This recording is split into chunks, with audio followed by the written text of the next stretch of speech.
Hello, everyone. I'd like to welcome all of you back to Ohio Exopolitics. I'm your host, Mark Snider. I want to call him my co-host. I'm honored. I think you just brought a tear to my eye. That's what it feels like, Mark. You know, it's been a long time since our last discussion. Yeah. Probably only 2 weeks, but it feels like 2 years or something. No, it does feel like a long time. You must have missed me a lot. I did. How are you doing? I'm actually feeling pretty good. It's been beautiful out here in Santa Fe recently in the Southwest. And I've been getting ample amounts of time out in nature. I've been chopping a lot of wood. And wow. Chopping wood really does a lot for the human element. You know, in the Avengers movie, there's a scene. Love it. I know Captain America and Iron Man are chopping wood, right? And then there's just mountainous piles of wood around it. Yeah. Yeah. It's great scene. It's cold and rainy here. It's about 40 degrees.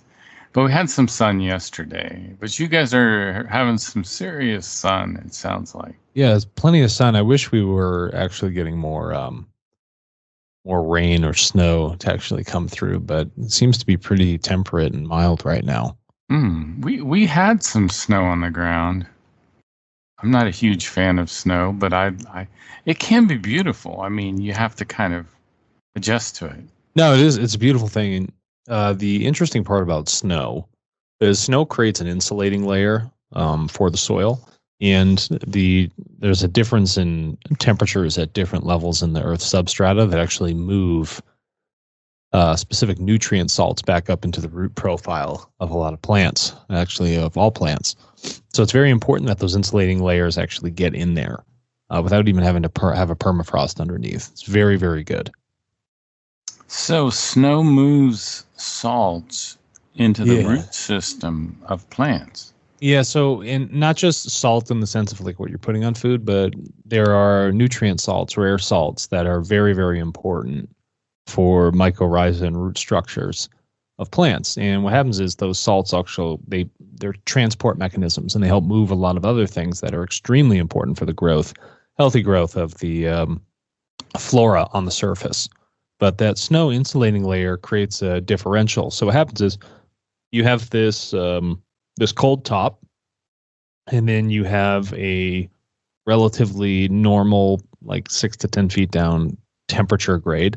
And the temperature grade shifts depending on how much sunlight or heat is happening on the surface. So what happens is when the snow hits, the substrata becomes warmer. And when it becomes warmer, it's actually going to lift water, very good water, and nutrient salts up and feed the root systems of plants throughout the winter seasons. And when that melts, what you see is that stuff actually drops back down, and then the temperature of the sun is going to increase the top surface of the soil, and that's when you get strong photosynthesis. So there's actually a balance of feeding that occurs, one from light and carbon dioxide for photosynthesis when it's in the warmer months, and in the cold months, the temperature differential underground helps feed the root systems.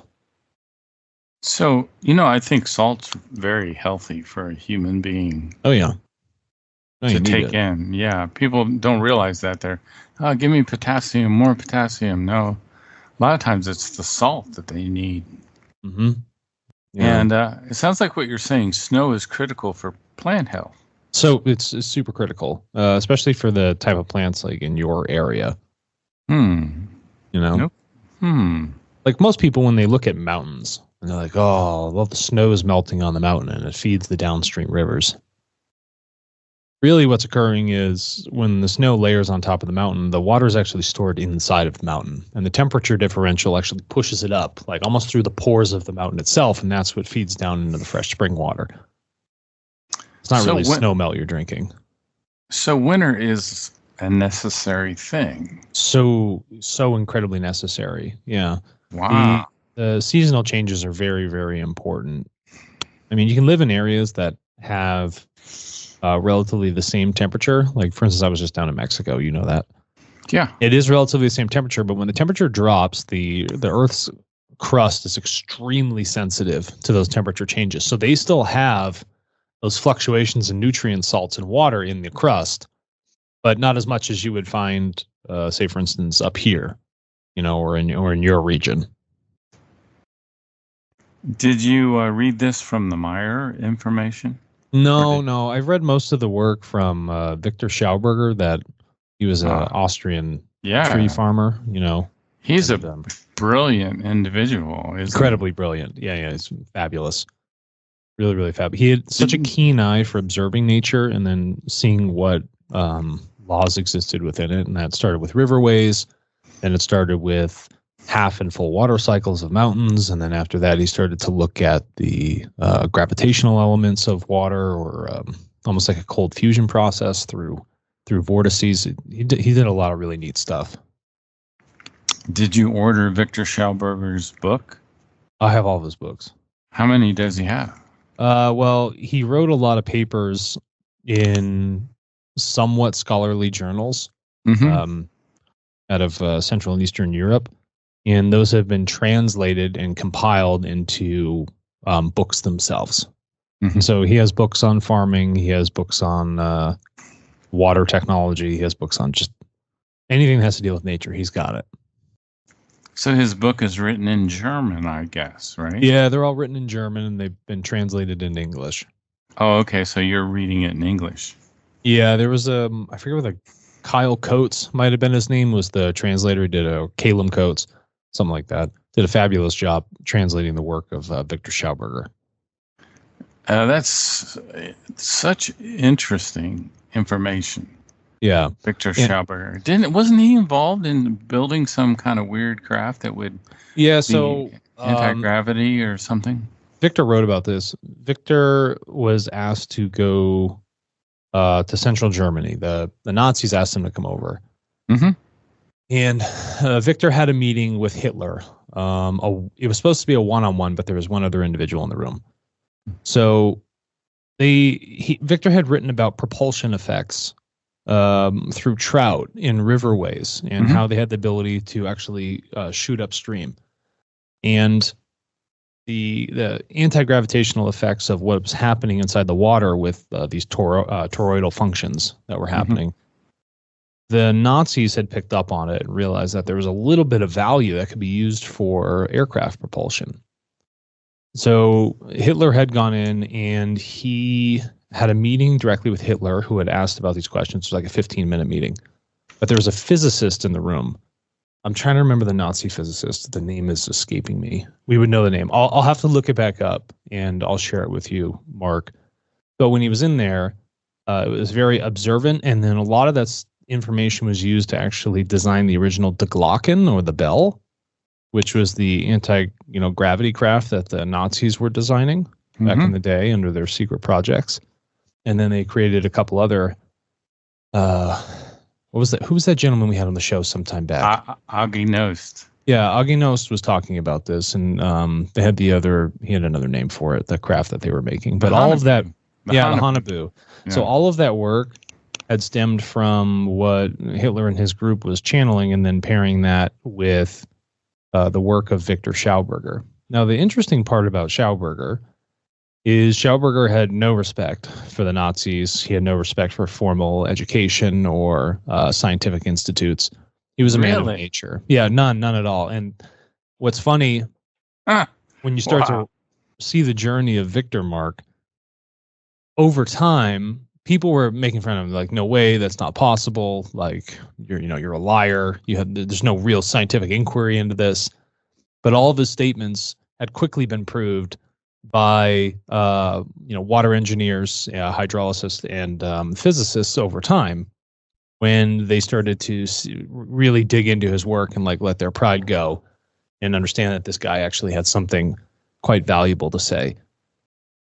And for Victor himself, what's the interesting nuance, he has a vocabulary specific to him.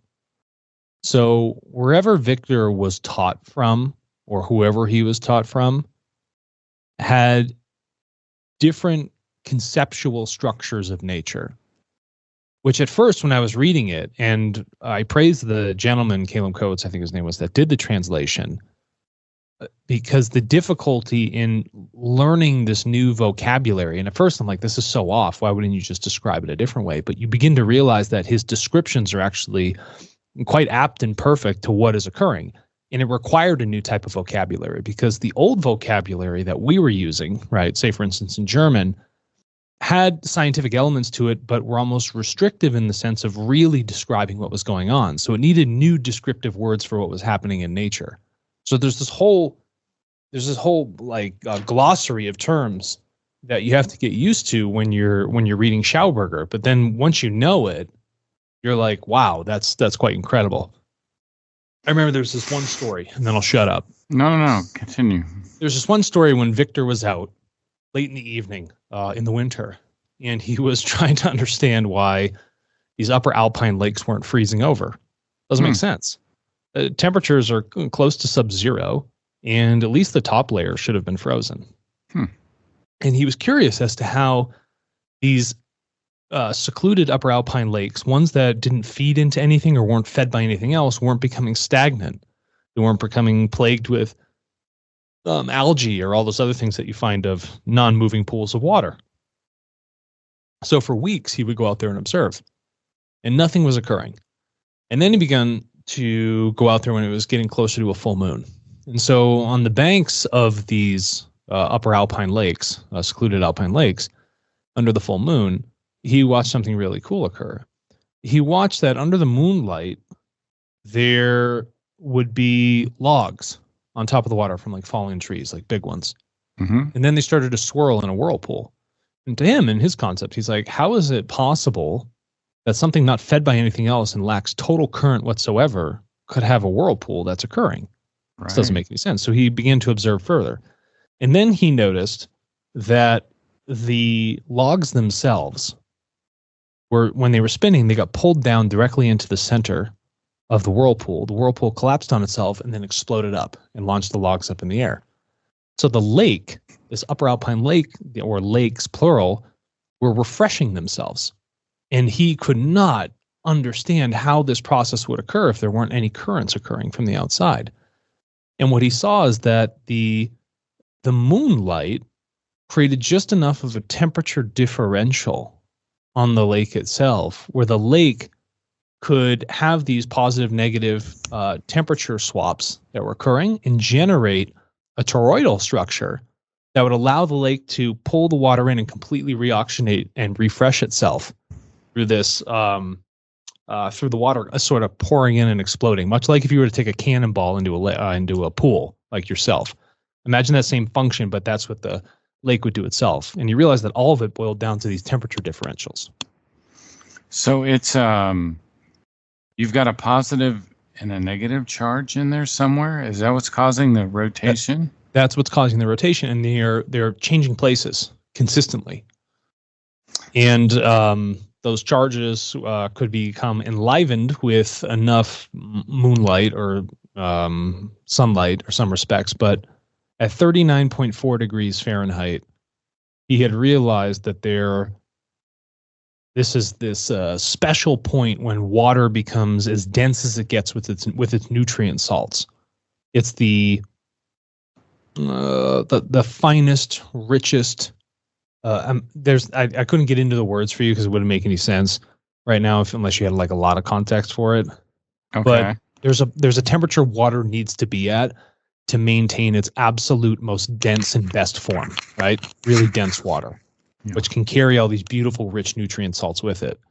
And so these lakes that wouldn't freeze, they would stay at this 39.4 degrees, even though it was freezing around the entire thing. And that allowed them to open up this motion that they needed, this motion to refresh themselves. And so the finest water in the world is found at that temperature. So there's enough energy there to build a propulsion system. That's right. So he took the mechanics of what he saw in these high alpine lakes and what he saw in rivers and with trout, and he created propulsion systems for aircraft to start. And he realized that much of the technology in our world was about splitting things in half or creating things to burn, combustion. Mm-hmm. And the processes he saw in nature were actually the inverse of that. They weren't destructive properties. They were creative properties.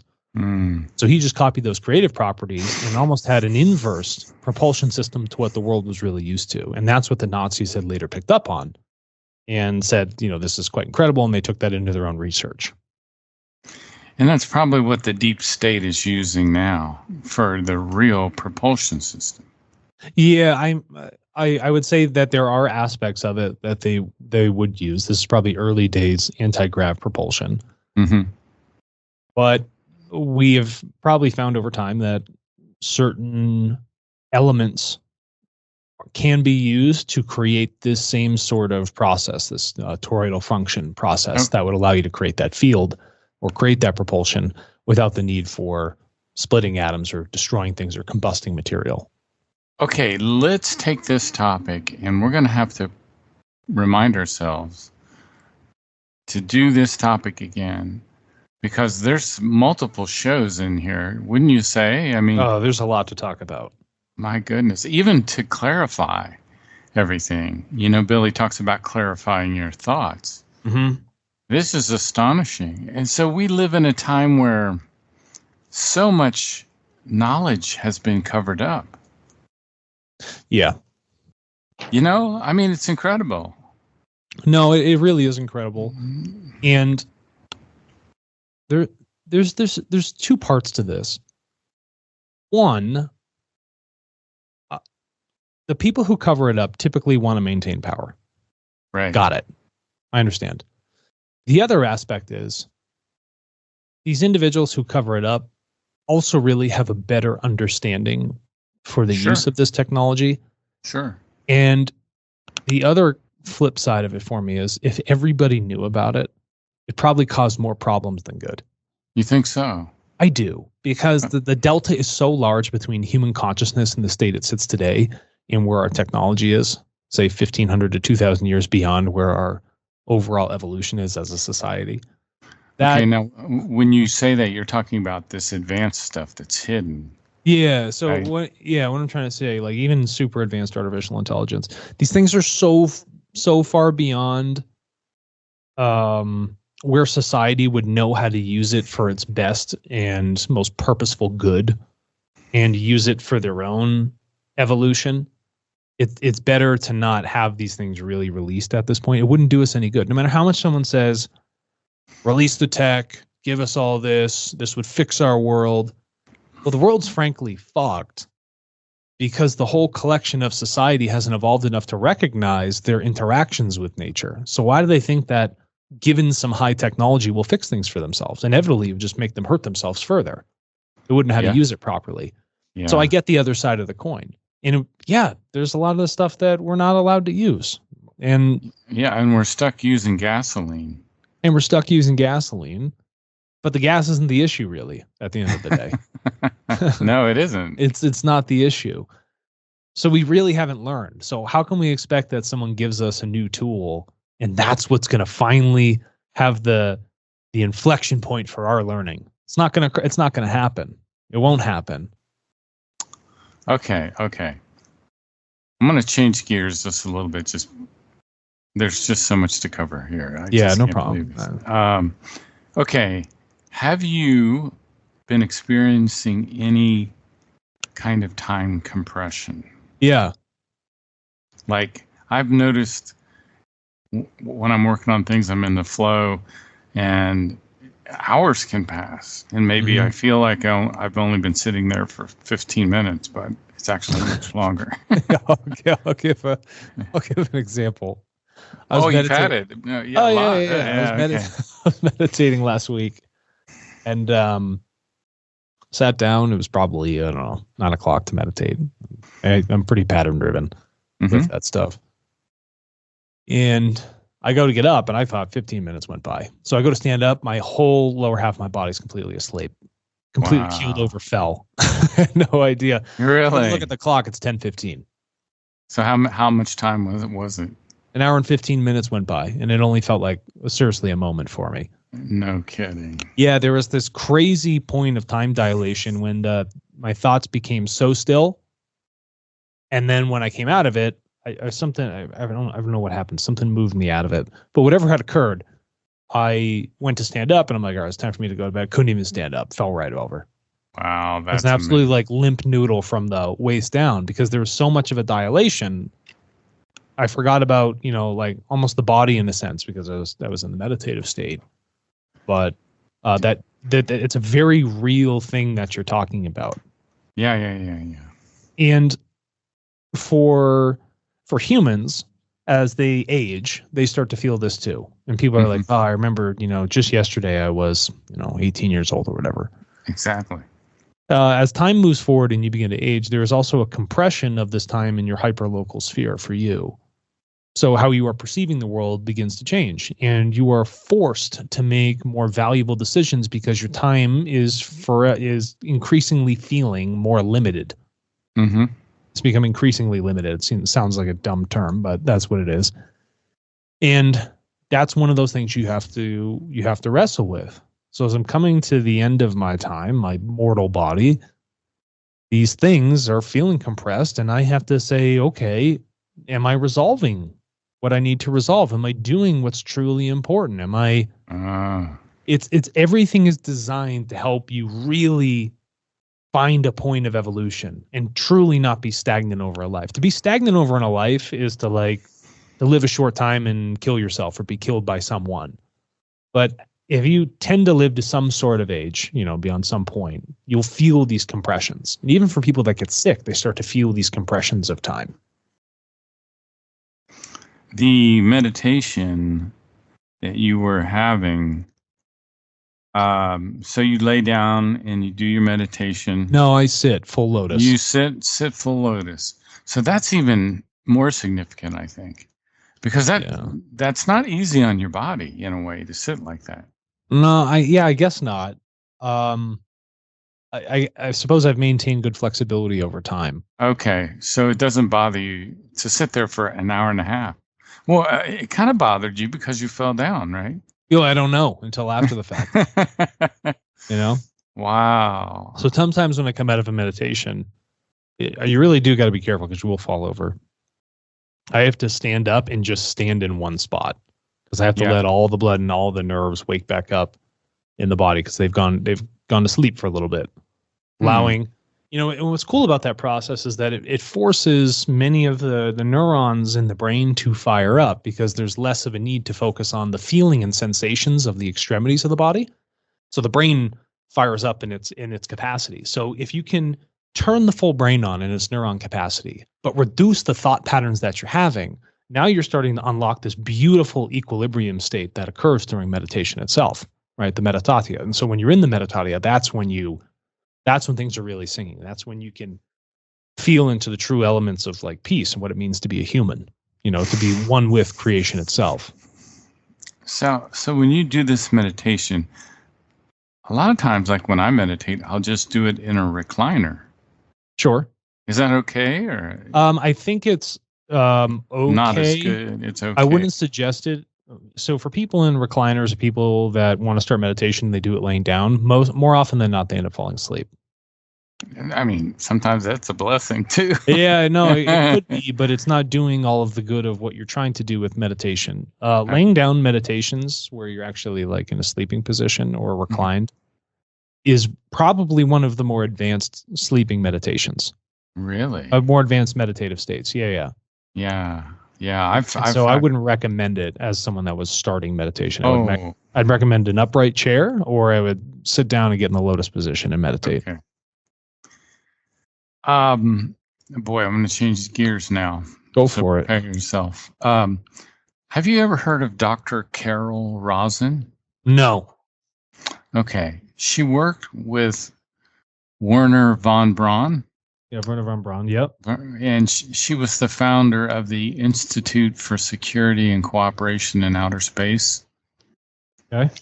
And she worked with von Braun. She was like his assistant. Mm-hmm. And she was always worried that they were starting to put weapons in space. Mm. She was, and have you heard of this? Well, first of all, before I get there, I think we already have weapons in space. Would you agree? Oh, I know for a fact. Okay. Have you heard of the they got these. They're supposed to be in orbit, and they're like 30-foot long spear type thing, and they can drop them. I know what you're talking about. They can drop those rods from God. They call rods from God. Yeah. So those are. That would be an example weapon in space. And anyway, this Dr. von Braun would repeatedly warn Carol Rosin of this coming fake alien invasion. Have you heard about this? Sure. Okay.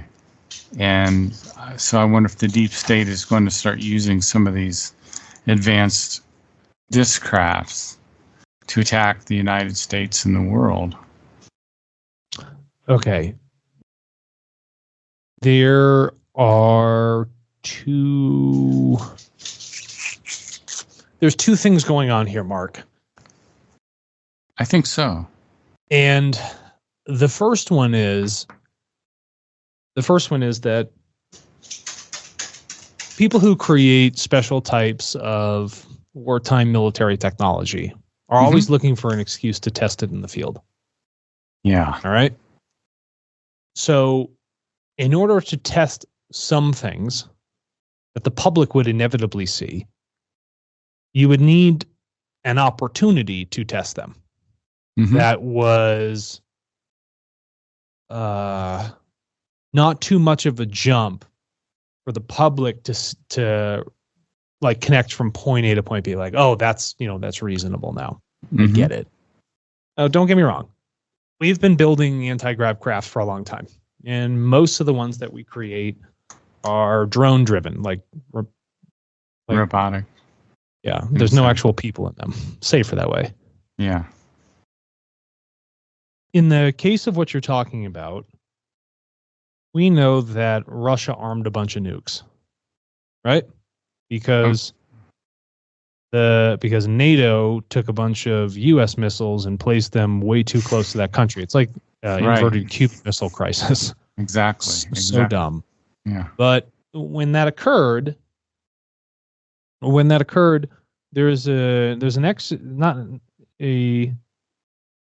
threat to all life, all flora and fauna on this planet, down to the smallest iota, the smallest bacterium, to the largest organisms like whales or mushroom colonies. Right. When we did that, this opens up a new. It opens up a shift in our historical table where the people who have been observing this planet, outside of deep state actors that have very high technology, but the groups that observe this planet to protect it, that are commissioned to protect life in our local solar system, have shown up. And they're in the skies all the time. They're everywhere. Thank you for saying that. That's a very important. And the only reason they showed up is because they interject when 75% of all life could be threatened to become extinct. That's a problem. And it's not human life. It's all life. Right. That is rocks. That is all the flora. That is all the fauna, like all the bacterium, all those things. So they show up and they're watching. Now, at this moment, when everybody starts to see these things flying around and they're all excited about the fact that there is extraterrestrial craft flying around in our atmosphere, it should not be of great excitement to them, but it should be to their greatest disappointment that humans have gotten to this point where some third party has to show up and watch what is occurring. Not interject in the process, but watch and stop it if it got to an absolutely horrible point of total self-destruction. Now, because of this, because so many people globally are recognizing what's going on in the skies, right, and seeing all of these craft, this has become a very opportune moment, too, for deep state actors or very, very advanced technology to be used in the field. Do you see what I'm getting back to my original point?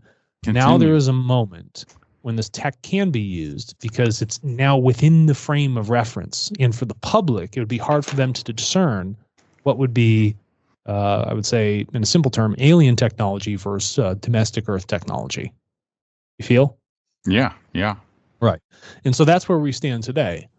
And many of the sightings and what's going on, this is all an opportunity for the testing of these new things, all at the moment when we are doing very stupid things threatening our very existence with thermonuclear devices. Have you heard of a guy named Cliff High? No. Um, he's a software guy, and he wrote something called the Internet Bot or the Web Bot. Uh, Oh, and he's the his one that program, predicted. Yeah. Now, yeah, now yeah, you're yeah, talking yeah. about. You've heard of Yeah. him. He predicted this alien invasion, right? Or a He fake predicted alien what? invasion. Yeah, he predicted what looks like is happening now. He's not the only one that's predicted the fake alien invasion. That was like Dr. Carol Rosin and Werner von Braun and that whole. Well, the narrative makes sense. I mean, you know that someone's going to play that card sometime because the technology was getting so quickly advanced. Another control mechanism. But it's easy to plan these things at the same exact time when legitimate other people from other parts of the cosmos are showing up. It's the best time to do Well, it. it's very good that you're saying this because Cliff is kind of saying the same thing. He might be using a little bit different words, but he's saying the same thing. Have you ever heard of the Hebrew word called Elohim? Yeah, Elohim. That's plural for gods. Thank you. Yeah. It's often Yeah. translated as God in the Bible, even though it's plural. No, it's the plural version of the Hebrew term. Mm-hmm. And so if you go back to the original Hebraic text that, went to the Bible, it was really multiple gods that was being spoken about. Billy talks about the Elohim in Contact Report 67. All right, let's talk about it. What's it say? That one's pretty short, but we could. I want to. If we move down a little bit, there's also he talks about it in Contact Report 619, and then he talks about it in Contact Report 650, which is the one I think we could spend a couple. Yeah, go for it. Bring it up. Let's Days bring up a on. line. So it's kind of bring up a line. Hang in there. Okay. If you're on a Windows, hit Control F and type in Elohim. Line number 5. Okay. On page. Did I send you that link? Yeah, you did. I'm just not looking at it. I'm listening today. Well, that's not a bad thing. Oh, it's not a bad thing. So we all have to do. I got so many damn things up. It's ridiculous. Yeah, it is. Simplify, Mark. Simplify. I should. Mm-hmm. I should close like 3/4 of this. You know what? Okay. Did you find it? Line number. Okay.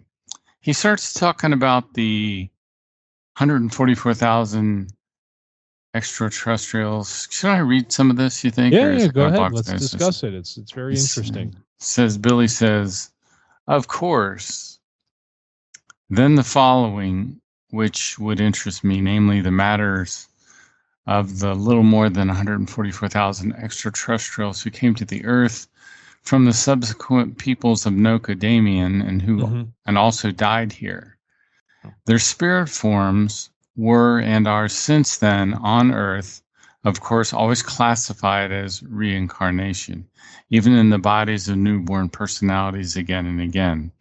It must be said, however, that these 144,000 or so people must in no way be associated with the alleged 144,000 light beings from the Satanians who are supposed to live on Earth, which, however, corresponds to complete nonsense. Also absurd is the Christian religion assertion that allegedly 144,000 are chosen according to the Christian faith. Yeah. Of course, only Christians should be the ones who are therefore favored by the Christian religion and its sects, who are to be deprived and saved when the world perishes, also already absurdly claimed in the Bible. But what interests me now is, where did the 144,000 spirit forms enliven today's people? Or where do the association of personalities live today who came to the Earth 13,500 years ago? So, and I've often felt, and I often feel, even to this day, that I don't completely fit in here. Okay. So I wonder if my spirit form might have originated like in some group that came, like this group came 13,500 years ago. All right, so let's just So we can stop there for. Yeah, let's talk about this for a second. And we're going to talk about you. Okay. For many people, they'll go and they will speak with psychics or people that can read the Akashic record, or they get a tarot reading and they were saying, "Oh, you were special in your past life. You were, Da Vinci. You were Mona Lisa. You were Cleopatra. You were, Julius Caesar. You were all these things." Now, the likelihood of that is tiny. And the ego tends to want to think that in your past you were someone special. But just being someone special does not afford you a significant evolution. So in your case, Mark, and I'm asking you this, when you talk about not fitting in, what elements about not fitting in do you feel, and I want to have leading questions. All right, you go ahead. You can ask. I think our society is so broken that I don't feel like it's not even, I almost wonder if it's even, it's hard to burrow out a niche in a society that's so broken. Now, you've done a great job here with what you're doing. But that's what I would say. I'm not saying I feel this way because I think I'm special or I have. No, I'm not asking if you think you're special. I'm just asking, where do you think there is a separation from the overall 9.5, 10 billion person collective in the very small amount of 144,000 creation energy spirits that continue to reincarnate on this planet until something's fixed? So where do you feel like you think you fall into that 144 group? I don't know that I fall into that. I don't know what group I fall into, but it's interesting to me that we have earth-based spirit forms, right? I mean, that maybe I should pose as a question. Do we have earth-based spirit forms? What you're saying is, do we have forms that had chosen to incarnate as like fresh spirits here on Earth? I'm not saying chosen. I'm saying there are people that, spirit forms occur when human beings incarnate, correct? It's after 21 days. Yeah, so after 21 days, that's when the body. Yeah, the creation energy goes in and enlivens it. And that piece, if you think about it as a whole, of the fragment, as a thing, that fragment of creation is called that spirit form. But it's all that creation energy. Now, in thousands and thousands of years ago, we had extraterrestrials that came here, right? Sure. Some were. I don't know if they were stranded here or they decided to stay here. Some got stranded here. Yeah. Some died. Wasn't Earth a prison planet for a while too? I wouldn't call it a prison. It's just a place to. You can't leave if you don't have a ship, right? Well, yeah. I mean, what are you going to do? You got no ship. It doesn't make it a prison. It's a beautiful place to be. You're just kind of stuck. It is very beautiful. I think I agree. You make the best of it. But if if 144,000 come over here and they're populating this planet some time ago, they got work that they have to continue to do, and they will continue to do so and continue to evolve. And this is the place that they will do it in their physical form. Weren't there some Lyrians who basically got stranded here because they were found to be criminal? They had violated some laws, creational, natural laws, and they kind of got stuck here by the authorities, whatever authorities they came to the Earth originally with. I don't know if this is the 13,500 that are talking about here or not. Yeah, I don't know if it's a part of that group. There's probably several groups because we had the group that formed Atlantis and Lemuria section, right? Yeah, we do. Different scientific groups of different areas with different views on how things should be run and competing technologies. But people say the United States is a melting pot. So I really don't like that term. It's kind of dumb, but there is some truth to it for the overall history of Earth. We have had everything from everywhere come over here exactly, and intermingle, intermix, crossbreed, genetically changed, like you name it, it's happened. They've brought their fruits, they've brought their vegetables. Like this planet has such a mix Right. of the cosmos baked into it, you know? And it's funny that there's such a rich history of this planet cosmologically. And is it good? It's plagued by so much religion and strife at the same time. Yeah. Very unique opportunity for preserving all these different timelines if we can, but it's completely threatened by us living on this planet. So these drones that we're seeing, which ones? The ones in Jersey? We got some in Jersey, near the Picatinny Arsenal, which is kind of interesting. But these drones, most of them are probably just ours, I would think. I think in the beginning, they were not ours. Oh, really? And now there's new opportunities to use our drones while these other things are flying around in the skies. Like I said, it's a good excuse to use new tech. Interesting. See what I'm getting at? It's a strange time to be alive. Because we're living at the time when the deep state is kind of showing their cards a little bit, right? Yeah. And I think outside of the United States, there's like a whole nother group that broke off, and have developed on their own. Well, we have some extraterrestrials that are in some of these craft. Would you probably agree with that? Oh, yeah. Okay. Okay. If you look in that, we're looking at this section in 650. It says, but there are also persons among them who possess pure earth-created spirit forms, following that they are pure earth humans. Yeah. So that's what I'm kind of trying to bring up. Maybe I'm not a pure earth. You totally... I don't know. Definitely probable, Mark. The fact that you're even bringing it up and saying this probably has some sort of confluence, wouldn't you say? Could be. Just remember, Mark, you're not special. Okay, I know that. Just a human. Right? At the end of the day, question is, how much do you want to unlock the power of your creation energy in you with that spirit form to do things that are truly significant as a human being? And in some ways, a lot of this stuff is almost like a distraction, right? It's not the real valuable stuff that needs to be focused on. Yeah, that's why there's so much power in the goblet of the truth, because it just goes back to simple first principles.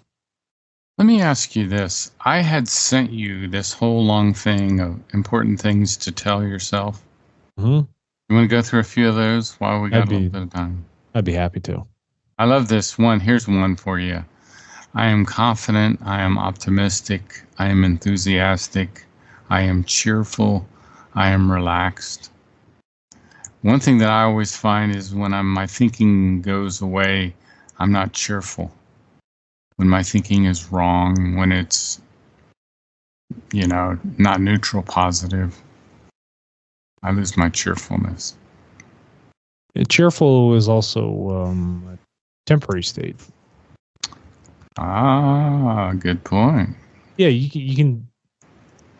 It's like happiness. It doesn't have to be a 24/7 thing. Right. But what you're sharing, it's almost like a mantra that you had shared. And these are affirmative and reaffirmative neutral positive thoughts that help develop a consciousness. And that's why reminding yourselves of these things, because repetition is the mother of all study, will help cement this in your brain. Now, a very simple tactic, Mark, to cement some of these things, and you can share a couple more in a moment. When you go around all the time, your daily life, even if no one can see you and nothing's happening, carry a very light smile on your face. Just the smallest one. And what you do is your overall character and conscious patterns will change. No kidding. Yes, and they will quite succinctly cement themselves into fantastic thought processes and feelings, but carry that on your face. It doesn't have to be like big, like you look like the Joker, like the lightest, almost difficult to discern smiles. Because you know that there are triggers that happen in the body when that's occurring. But if you can maintain that, it's going to do a lot of good for you. That's so interesting. Yeah, it's just a little trick of the trade. Tell me a little bit more of these reaffirmative thoughts you have, Mark. They're in the present tense. I am enthusiastic. I am cheerful. I am relaxed. Yeah. What else? Keep going. Okay, we talked about my cheerfulness goes away when my thoughts are corrupted. Corrupted thoughts. Oh, I also noticed that emotion starts to dominate my thinking process when my thoughts are getting corrupted. Yeah. How's that feel for you? Walk me through the process. It feels uncomfortable, and it feels kind of sad when the emotion starts to dominate the thinking process. Yeah. And it starts to interrupt the healthy thoughts that are taking place in your mind. Have you found a mechanism for yourself to reset, to get back to those good normative thoughts? What I do is, you said that repetition is the mother of all study. So I just have to repeat these things over and over again. That seems to pull me out of it. But sometimes you can just look at yourself and think, am I neutral positive right now? Am I neutral about this topic? That's cool. It's a really good practice, Mark. And what you're developing and enriching over time is that self-awareness. That's awesome. Such a good thing to do. And other people who have these same sort of feelings and thoughts like you should practice things like that. Because you can pull yourself up from your own bootstraps once you have made that an effective tool for equalizing what's going on in your thought patterns. Here's one, another one along those lines. I do not allow my thoughts to drift. I steer my thoughts like a captain steers his ship. I nurture my thoughts. So don't let your thoughts drift. Oh my God, I spent years in my younger life causing myself grief by letting my thoughts drift around. Have you ever done that before? Absolutely. Oh, man. I am not immune to it. I'm not special. So I think the advice to not follow our thoughts drifting, don't allow them to drift. No. Is very good. It's a balance, though. Have you ever sailed a ship? You ever captained a ship at all, Mark? No, not really. I've just maybe on a small lake, just a boat that's a little sailboat. But I don't even really know how to run a boat like that. My boats have always had like electric motors and stuff. Yeah. Well, say you had an electric motor. I mean, if you did have some wind powered vessel, like a sailing vessel, you have to drop your centerboards.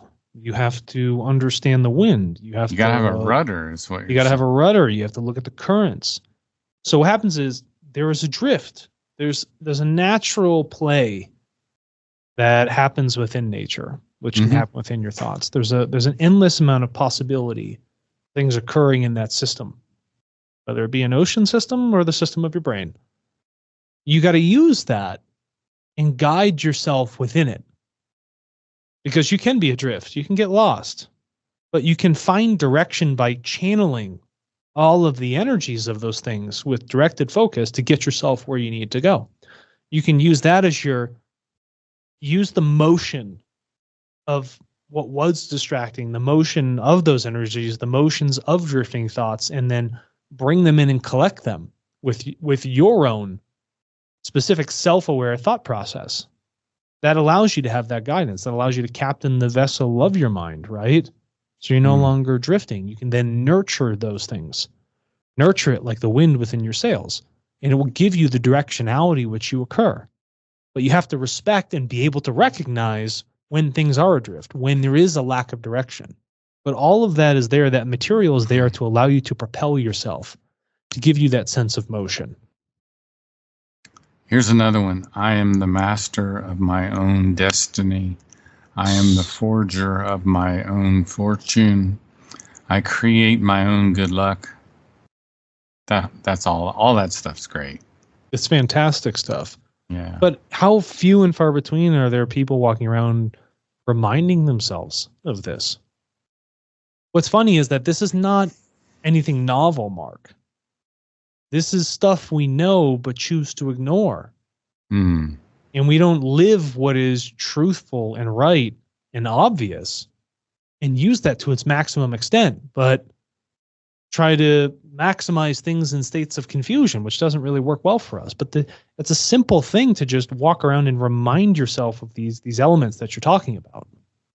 I have this on the refrigerator, so that's where I had to put it. And I must say I need these passages. Good. Without these, I can get myself into big trouble pretty quick. Yeah, you seem like you would just snap and then hunt me down. No. No. No, it's good though. You know what's cool about it when you use them and you say that you would need them? You find your own self-power. And you recognize that you, by reminding yourself of these thoughts, you have the ability to fix these things within you and around you. It's completely under the might of your own power, right? Well, if you can't control your thoughts, then it's very likely your thoughts will control you. Yeah. Which can lead to all sorts of horrible things, To be mentally healthy, we have to be able to control our thoughts, wouldn't you say? That is the status quo. That is the baseline. If you can't control your thoughts, I mean, you're lost.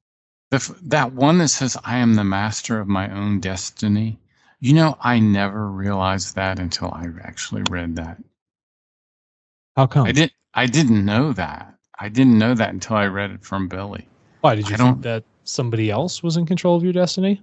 Could be the influence of religion, perhaps. I think that's what it is. Yeah. Funny how when you read things like that, they speak so heavily to your subconscious. Please elaborate, if you can. It's reminding you of what you know to be true, but you never thought about. Like when you read it, that was a novel concept to you, but you understood immediately the truth behind it. Yeah.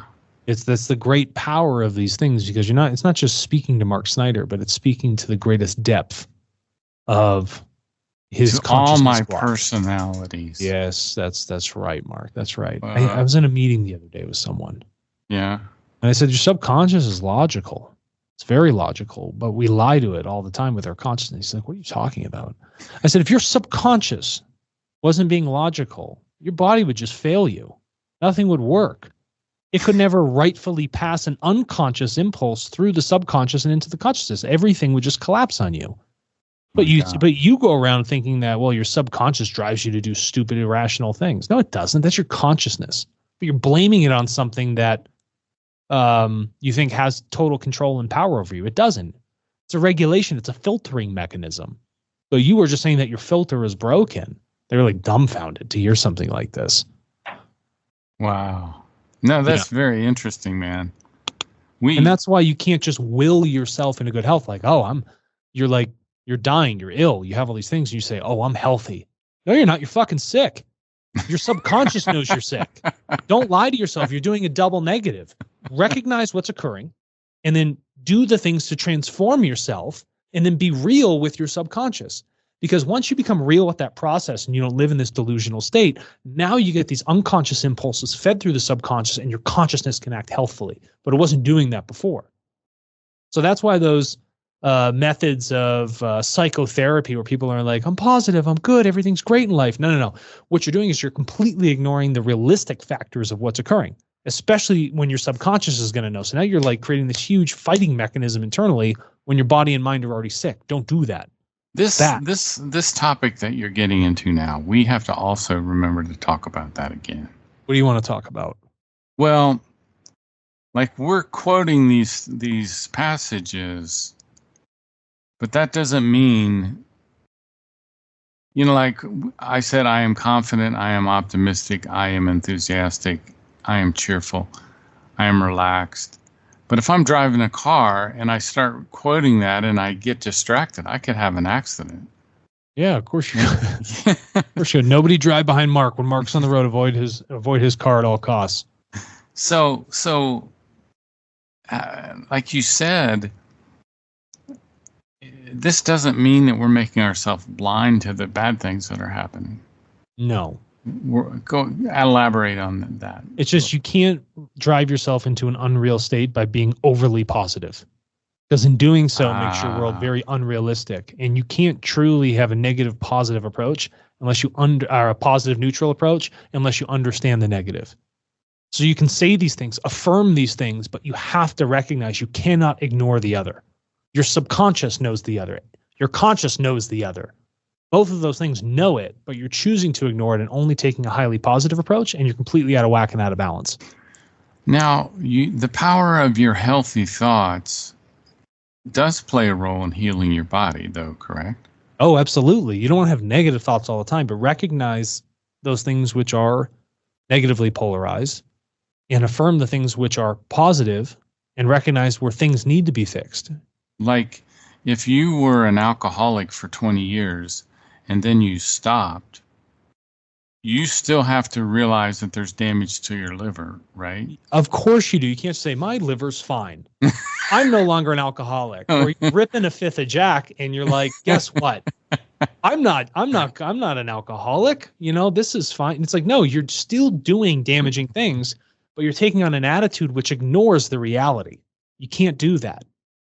It's fine when you start to recognize something and learn from it, truly integrate with it, and then reaffirm these positive thoughts. But you can't just use them and assume it's going to heal everything for you when you're still damaging your life.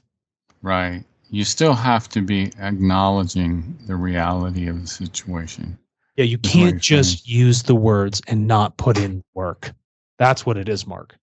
Now, you're recording us, right? Because I'm surprised that we're at 12.